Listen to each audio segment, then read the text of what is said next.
Hello friends. स्वागत है आप सभी का जीके स्टडी में। दोस्तों, आज हम लोग का टॉपिक है मराठा राज्य एवं सिख गुरु। मराठा राज्य एवं सिख गुरु से संबंधित जितने भी वन लाइनर प्रश्न होगा सभी को आज हम लोग देखेंगे। तो चलिए हम लोग स्टार्ट करते हैं। शिवाजी का जन्म कब हुआ था? 20 अप्रैल 1627 ईस्वी में। शिवाजी का जन्म कब हुआ था? 20 अप्रैल 1627 ईस्वी में। शिवाजी का जन्म कहाँ हुआ था? शिवनेर के दुर्ग में। शिवाजी का जन्म कहाँ हुआ था? शिवनेर के दुर्ग में हुआ था। शिवाजी के पिता का नाम क्या था? शाहजी भोसले। शिवाजी के पिता का क्या नाम था? शाहजी भोसले था। शिवाजी के माता का क्या नाम था? जीजाबा। शिवाजी के पिताजी का नाम शाहजी भोसले था, जबकि माताजी का नाम जीजाबाई था। शिवाजी का राज्याभिषेक कहाँ हुआ था? रायगढ़ में।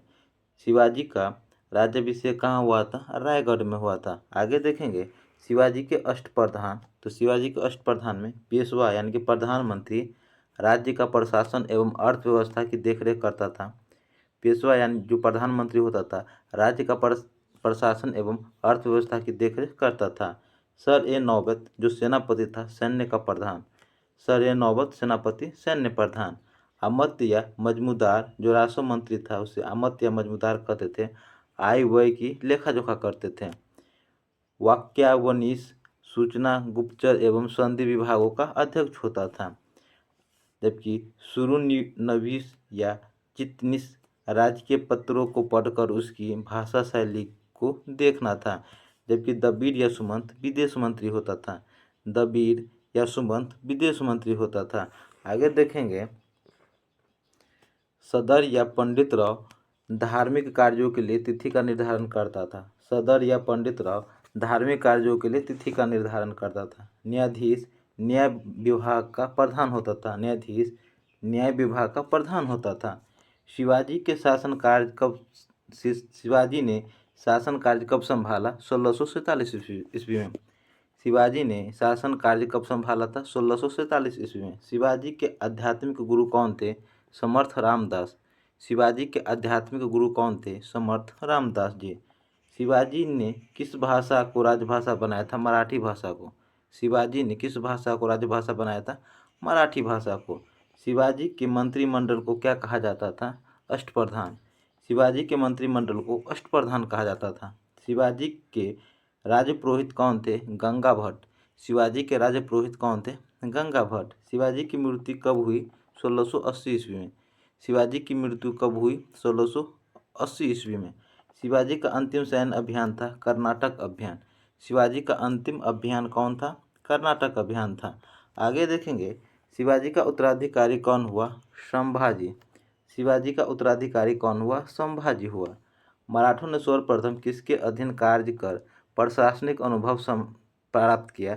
देवगिरी के यादवों के अधीन। मराठों ने सर्वप्रथम किसके अधीन कार्य कर प्रशासनिक अनुभव प्राप्त किया था? देवगिरी के यादवों के अधीन। गुरिल्ला युद्ध का पथक प्रदर्शक कौन था? शिवाजी। गुरिल्ला युद्ध का पथ प्रदर्शक कौन था? शिवाजी था। शिवाजी के प्रशासन में पेशवा कहा जाता था प्रधानमंत्री को। शिवाजी के प्रशासन में पेशवा कहा जाता था प्रधानमंत्री को। चौथ क्या था? पड़ोसी राज्य पर शिवाजी द्वारा लगाया गया भूमि कर। चौथ क्या था? पड़ोसी राज्यों पर शिवाजी द्वारा लगाया गया भूमि कर था। शिवाजी का अंतिम सैन्य अभियान था कर्नाटक अभियान। शिवाजी का अंतिम सैन्य अभियान कौन था? कर्नाटक अभियान था। आगे देखेंगे मराठा राज्य का दूसरा संस्थापक किसे कहा जाता है? किसे कहा जाता है? बालाजी विश्वनाथ को। मराठा राज्य का दूसरा संस्थापक किसे कहा जाता है? बालाजी विश्वनाथ को। यूरोपीय शक्तियों में किसने शिवाजी की तोप प्रदान की? अंग्रेजों ने। यूरोपीय शक्ति में किसने शिवाजी को तोप प्रदान किया था? अंग्रेजों ने। शिवाजी ने मुगलों को किस संधि के द्वारा किलों को हस्तांतरित किया? पुरंदर की संधि से। शिवाजी ने मुगलों को किस संधि के द्वारा किलों को हस्तांतरित किया? पुरंदर की संधि। किसके शासनकाल में मराठा प्रमुख संभाजी की हत्या कर दी? औरंगजेब के। किसके शासनकाल में मराठा प्रमुख संभाजी की हत्या कर दी गई थी? औरंगजेब के समय में। शिवाजी के साम्राज्य की राजधानी कहाँ थी? रायगढ़। शिवाजी के साम्राज्य की राजधानी कहाँ थी?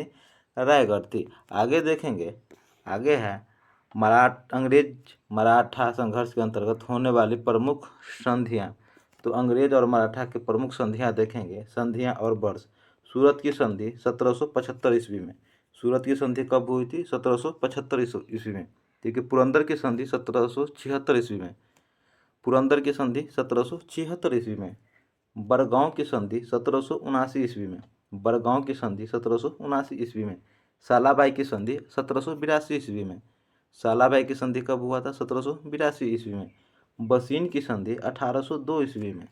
बसीन की संधि 1802 ईस्वी में हुआ था। जबकि देवगांव की संधि 1803 ईस्वी में हुआ था। देवगांव की संधि कब हुआ था? 1803 ईस्वी में हुआ था। सूरजी अर्जुनांग की संधि 1803 में हुआ था। सूरजी अर्जुनांग की संधि कब हुआ था? 1803 में हुआ था। राजपुर घाट की संधि 1804 ईस्वी में। राजापुर घाट की संधि कब हुआ था? 1804 ईस्वी में। 1804 ईस्वी में राजापुर घाट की संधि हुआ था। नागपुर की संधि 1816 ईस्वी में हुआ था। नागपुर की संधि कब हुआ था? 1816 ईस्वी में हुआ था। जबकि ग्वालियर की संधि 1817 ईस्वी में हुआ था। ग्वालियर की संधि कब हुआ था? 1817 ईस्वी में हुआ था। पूना की संधि 1817 ईस्वी में। ग्वालियर की संधि और पूना की संधि 1817 ईस्वी में हुआ था। मंदसौर की संधि 1818 ईस्वी में हुआ था। मंदसौर की संधि कब हुआ था? 1818 ईस्वी में। पानीपत की तीसरी लड़ाई 1761 ईस्वी में किनके बीच हुई थी? पेशवा बालाजीराव द्वितीय और अहमद शाह अब्दाली के बीच।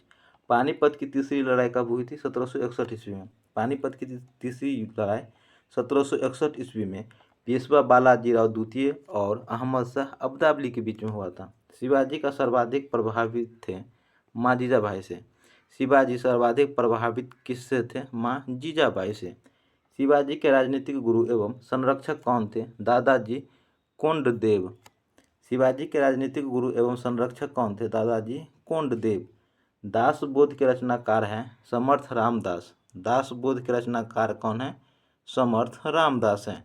आगे देखेंगे, लॉर्ड वेलेस्ली की सहायक संधि को स्वीकार करने वाला पहला मराठा सरदार था पेशवा बालाजीराव द्वितीय। लॉर्ड वेलेस्ली की सहायक संधि को स्वीकार करने वाला पहला मराठा सरदार था पेशवा बाजीराव द्वितीय। वह कौन सेना नायक था जिसने बीजापुर के सुल्तान ने 1659 ईस्वी में शिवाजी को जिंदा या मुर्दा पकड़ कर लाने के लिए भेजा था? अफजल खां को। किसको? अफजल खां को भेजा था। शिवाजी मुगलों की कैद से भागने के समय कौन से नगर में कैद थे? आगरा में। शिवाजी मुगलों की कैद से भागने के समय कौन से नगर में कैद थे? आगरा में कैद थे। ग्वालियर राज्य की स्थापना किसने की थी? जीवाजीराव सिंधिया ने।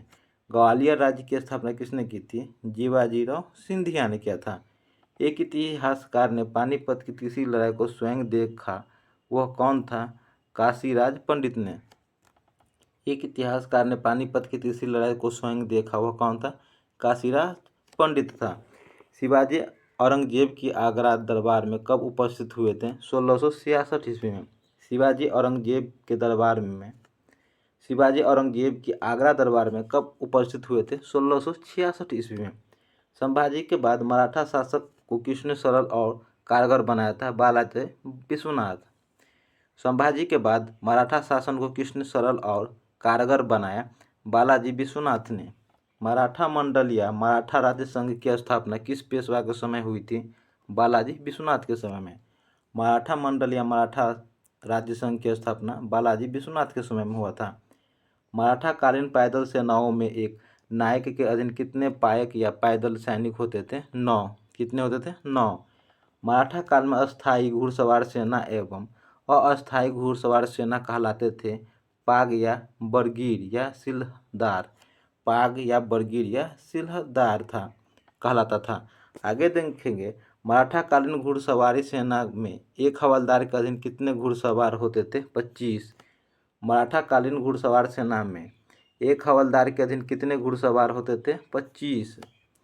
शिवाजी के अष्टप्रधान का जो सदस्य विदेशी मामलों की देखरेख करता था वह कहलाता था सुमंत। अष्टप्रधान का जो सदस्य विदेशी मामलों का देखरेख करता था क्या कहलाता था? सुमंत। शिवाजी को राजा की उपाधि किसने प्रदान की थी? औरंगजेब ने। शिवाजी को राजा की उपाधि किसने प्रदान किया था? औरंगजेब ने। शिवाजी ने कब छत्रपति की उपाधि धारण कर अपना राज्याभिषेक करवाया?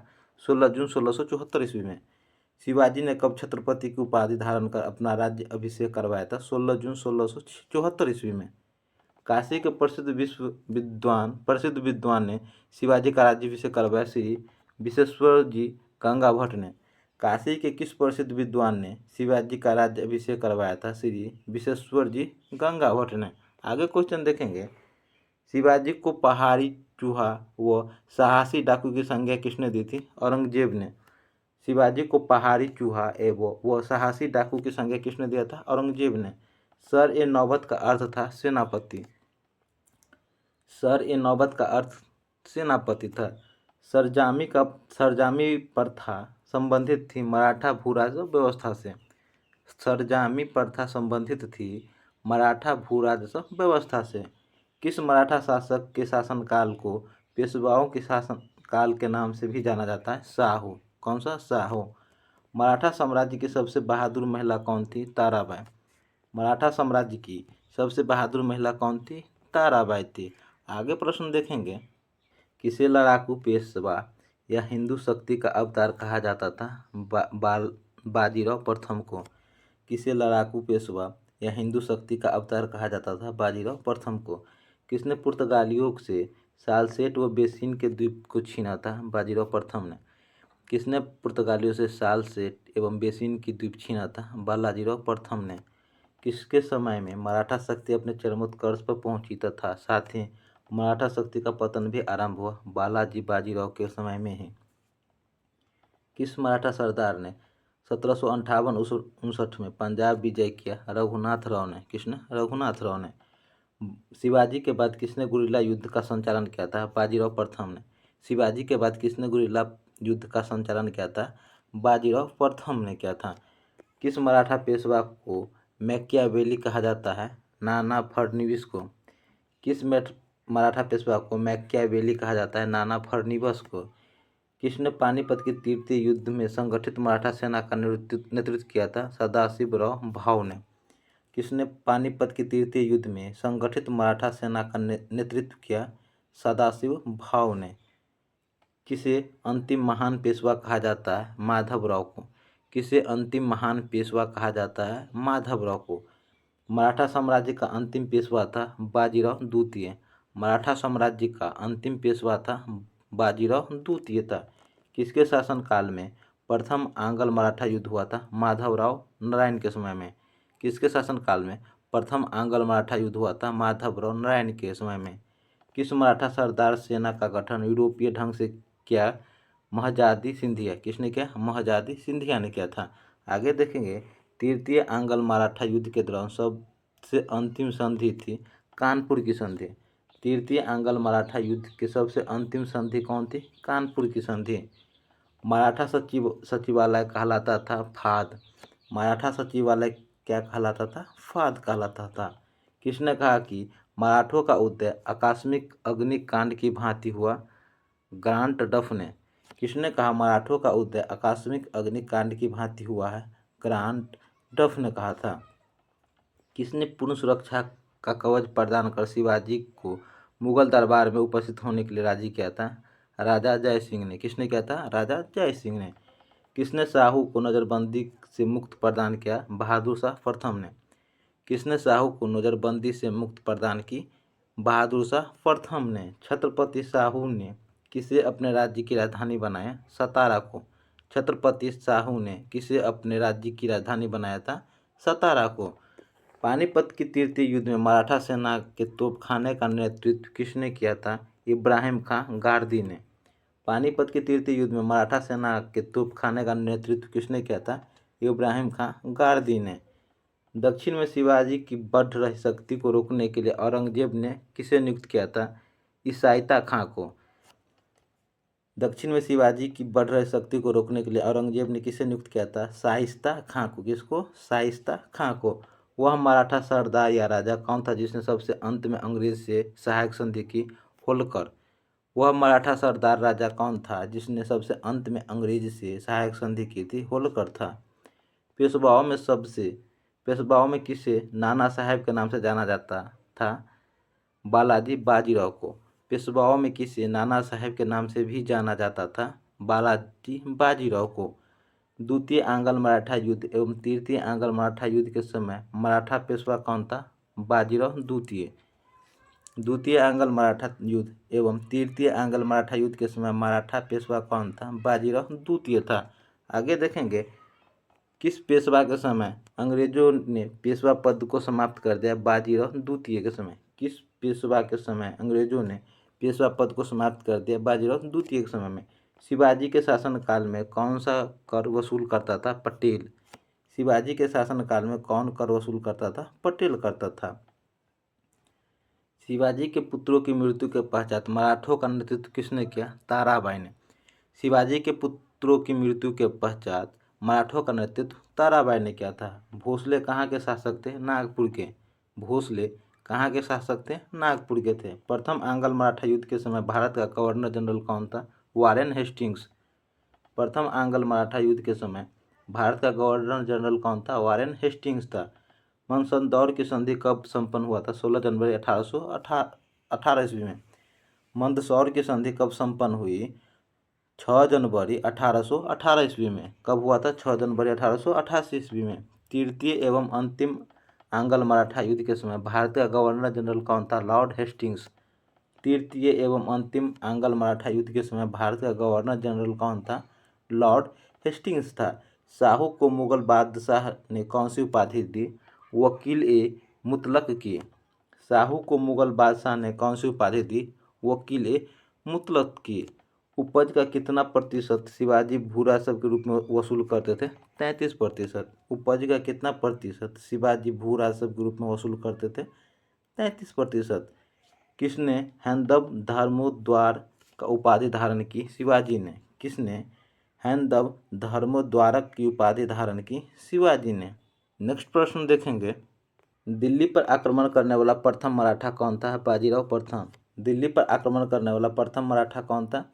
बाजीराव प्रथम था। मुगल और मराठाओं के बीच संघर्ष किसके शासनकाल में शुरू हुआ? शाहजहां के समय में। मुगल और मराठाओं के बीच संघर्ष किसके शासनकाल में शुरू हुआ? शाहजहां के समय में हुआ। पेशवाई की कब समाप्त हुई? ये हुआ 1818 ईस्वी में। पेशवाई की कब समाप्त किया गया था? 1818 ईस्वी में। मुगलों की अधीनता किसने स्वीकार कर ली? शाहू ने। मुगलों की अधीनता किसने स्वीकार कर ली? शाहू ने। पेशवाई को कब समाप्त किया गया था? 1818 ईस्वी में। पेशवाई को कब समाप्त किया गया था? 1888 ईस्वी में।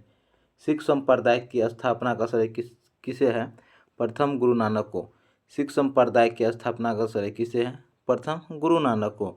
आगे देखेंगे, किसने गुरु का लंगर नामक निःशुल्क सहभागी भोजनालय स्थापित किया था? गुरु नानक ने। किसने गुरु लंगर नामक निःशुल्क सहभागी भोजनालय स्थापित किया था? गुरु नानक ने। गुरु नानक की सन 1539 ईस्वी में कहाँ मृत्यु हुई? करतारपुर में। गुरु नानक की मृत्यु करतारपुर में 1539 ईस्वी में हुआ था। पंजाब में अमृतसर नगर को स्थापित किया था? गुरु रामदास ने। पंजाब में अमृतसर नगर को स्थापित किसने किया था? गुरु रामदास ने।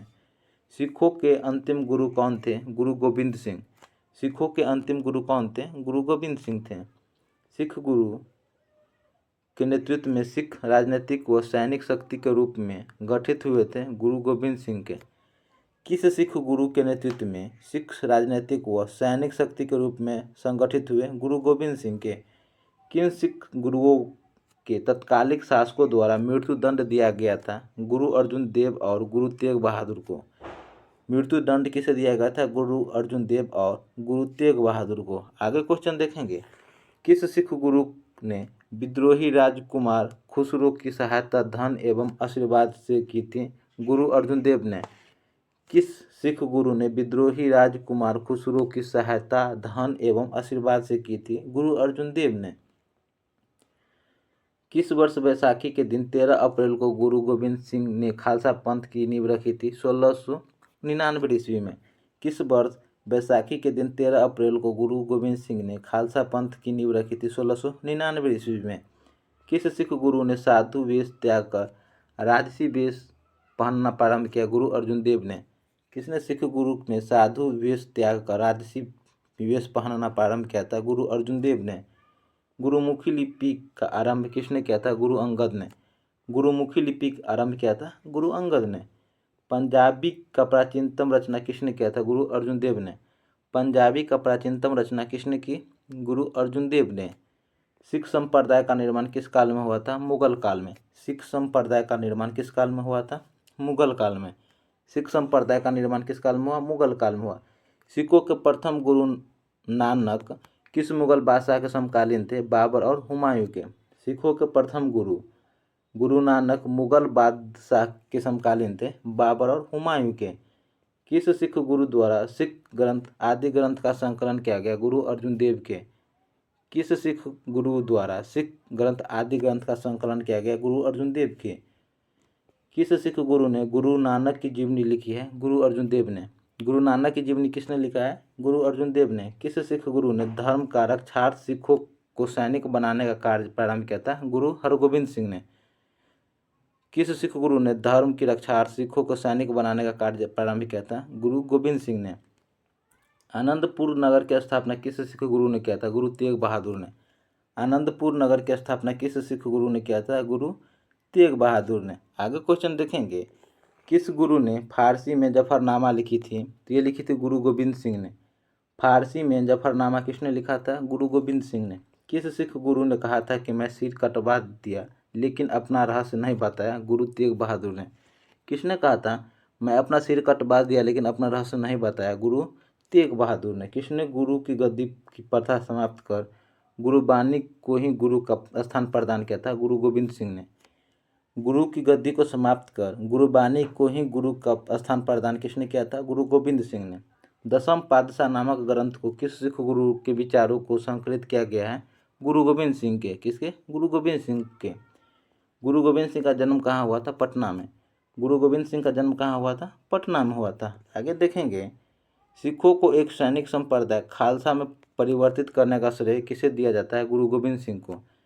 सिखों को एक सैनिक संप्रदाय खालसा में परिवर्तित करने का श्रेय किसे दिया जाता है? गुरु गोबिंद सिंह को। किसकी समाधि के कारण नंदेड़ गुरुद्वारा सिखों द्वारा पवित्र माना जाता है? गुरु गोबिंद सिंह की। किसकी समाधि के कारण नंदेड़ गुरुद्वारा सिखों द्वारा पवित्र माना जाता है? गुरु गोबिंद सिंह का। तो दोस्तों, हमारा मराठा स्वराज एवं सिख गुरु का टॉपिक कंप्लीट हुआ। ये आपको कैसा लगा हमें कमेंट करके ज़रूर बताइएगा। अच्छा लगा हो तो लाइक कीजिएगा, कमेंट कीजिएगा, सब्सक्राइब कीजिएगा। मिलते हैं नेक्स्ट टॉपिक में, तब तक के लिए जय हिंद, जय भारत।